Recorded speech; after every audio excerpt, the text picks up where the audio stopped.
નમસ્કાર દર્શક મિત્રો, @ગુજરાતમાં આપનું સ્વાગત છે। ગુજરાતમાં દારૂબંધીનો મુદ્દો હંમેશાથી વિવાદમાં જ રહ્યો છે।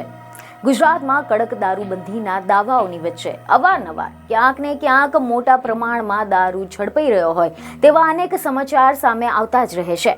ત્યારે હવે આવામાં રાજકારણના મોટા તેમજ દિગ્ગજ નેતા દ્વારા હવે આ દારૂબંધી હટાવવાની માંગ કરવામાં આવી છે, જેના કારણે ફરી એકવાર આ મુદ્દે રાજકારણ ગરમાયું છે અને આ માંગ કરી છે ગુજરાતના પૂર્વ મુખ્યમંત્રી તેમજ પ્રજાશક્તિ ડેમોક્રેટિક પાર્ટીના સુપ્રીમો શંકરસિંહ વાઘેલાએ।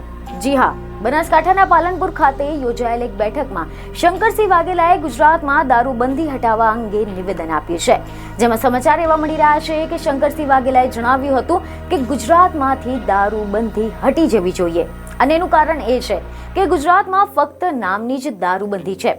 રાજ્યના દરેક ખૂણામાં આસાનીથી દારૂ મળી રહ્યો છે। ગુજરાતનું કોઈ એવું ગામ નહીં હોય જ્યાં કોથળીઓ નહીં મળતી હોય। ત્યારે રાજસ્થાન, મહારાષ્ટ્ર સહિતના રાજ્યોમાં દારૂબંધી નથી અને ગુજરાતના નજીકના રાજ્યોમાં દારૂ ખુલ્લેઆમ મળી રહ્યો છે, એટલે ગુજરાતમાં દારૂબંધી જેવું કશું જ રહ્યું નથી। ગુજરાતમાં દરેક ખૂણામાં આસાનીથી દારૂ મળી રહ્યો છે।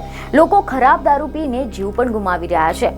લોકો દારૂ જલ્દીથી છુપાવી ન શકતા તેની જગ્યાએ ડ્રગ્સના રવાણે ચડી ગયા છે। ગુજરાતમાં વૈજ્ઞાનિક પદ્ધતિ અપનાવીને ક્વોલિટી વાળો દારૂ મળે તે વ્યવસ્થા કરવી જોઈએ। દારૂમાંથી સરકારની જે આવક થાય તે વિદ્યાર્થીઓના શિક્ષણમાં લગાવવી જોઈએ। ગરીબ લોકોના આરોગ્ય પાછળ તેનો ખર્ચ કરવો જોઈએ। બીજને ખબર સાથે ફરી મળીશું। ધન્યવાદ।